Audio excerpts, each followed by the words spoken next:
네, 안녕하십니까. 외국인 노동자의 유해물질 취약성 평가를 발표할 박가영이라고 합니다.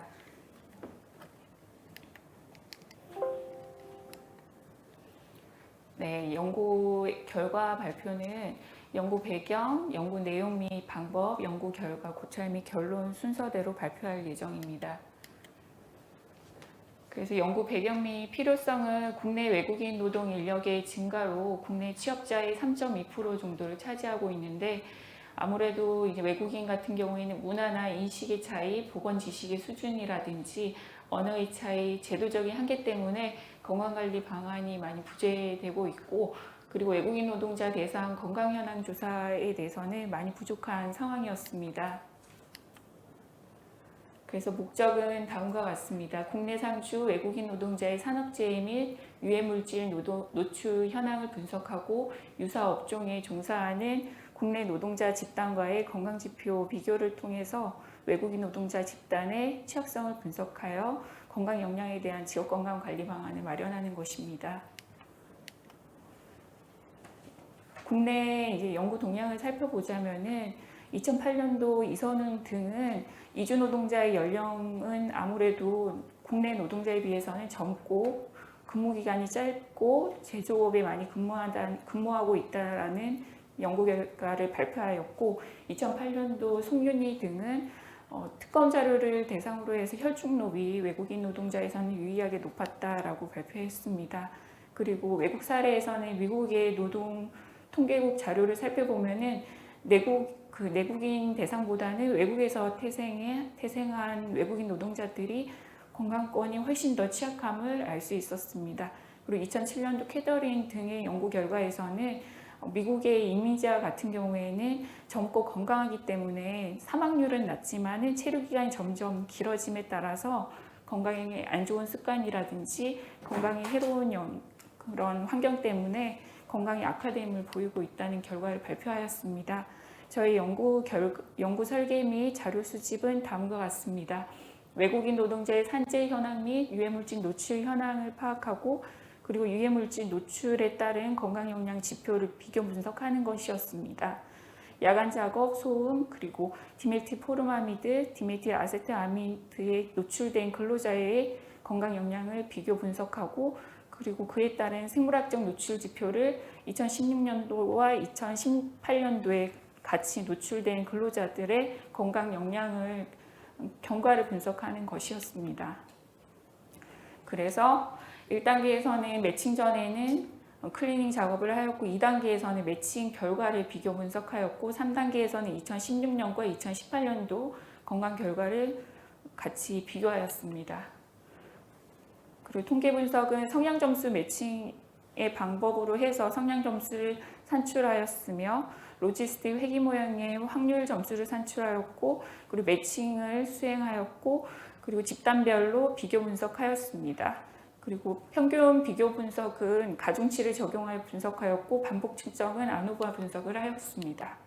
연구 결과는 최근 3년 동안 산업재해 승인 질환을 직업병 발생 형태별로 살펴보았는데, 외국인의 경우에는 특별히 뇌혈관 질환이나 물리적 인자로 인한 질병이 많았습니다. 물리적 인자로 인한 질병은 자외선 피부 질환이나 적외선 레이저 광 등에 의한 질환입니다. 그리고 사망자 수는 이제 업종별로 보자면은 제조업과 건설업에 있어서는 외국인이 월등하게 더 높음을 확인해 볼 수 있었습니다.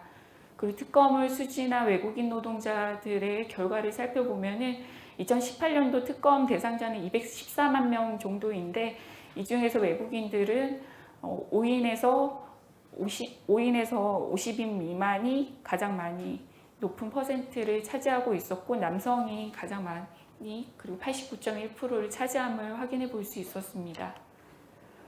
그리고 특검을 수지나 외국인 노동자의 업종은 제조업과 건설업에 많이 모여 있었고, 사후관리 조치 판정은 필요 없음을 제외하고는 보호구 지급 및 착용 지도가 가장 많았습니다.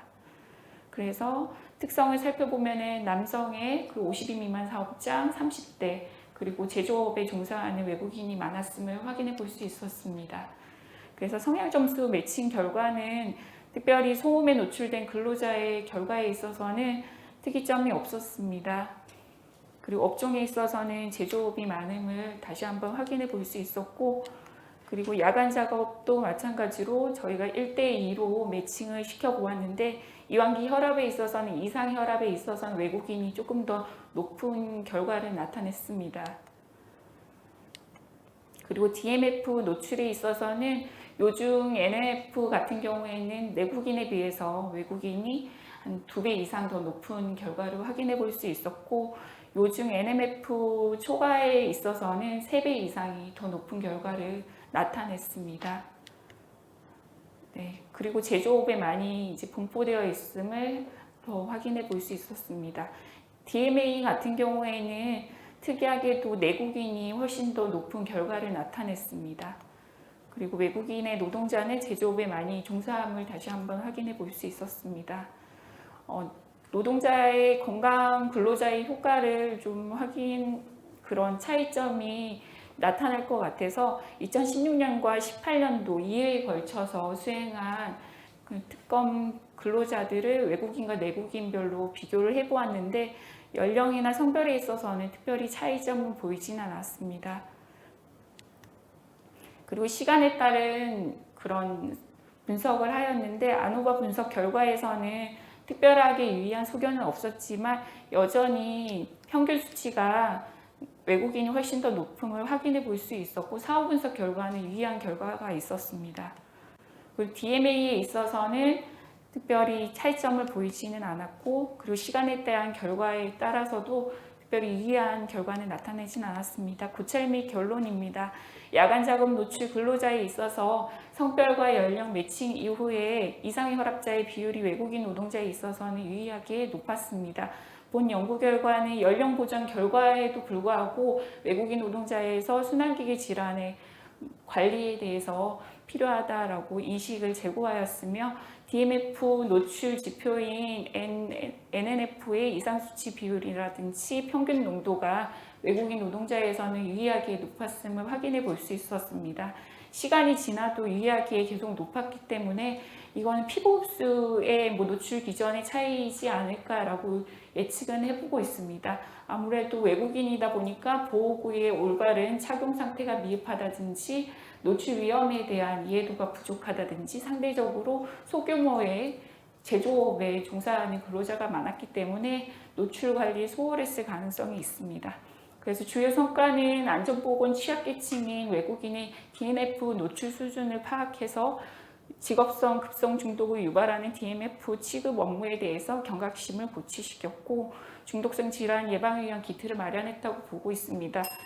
네, 그리고 올해 3월에는 한겨레에서는 2배 많은 체내 독성, 그리고 이주 노동자는 그래서 더 아프다라고 언론 보도가 되었고, 현재는 외국인 노동자의 취약성에 대해서는 생물학적인 차이가 있지 않을까. 아무래도 동남아에서 온 근로자들이 많기 때문에 피부가 훨씬 더 확장이 될 것이라고 예측을 하고 있고, 그리고 아무래도 작업 환경적인 차이가 있지 않을까라고 생각을 하고 있어서 저희는 올해는 이제 작업 환경 측정 결과를 바탕으로 해서 추가적인 연구를 추진하고 있습니다. 그 결과는 국내의 학술지 투고라든지 올해 에피코 2021에서 발표할 예정입니다. 감사합니다. 추가적인 질문 있으시면 질의해 주시면 되시겠습니다.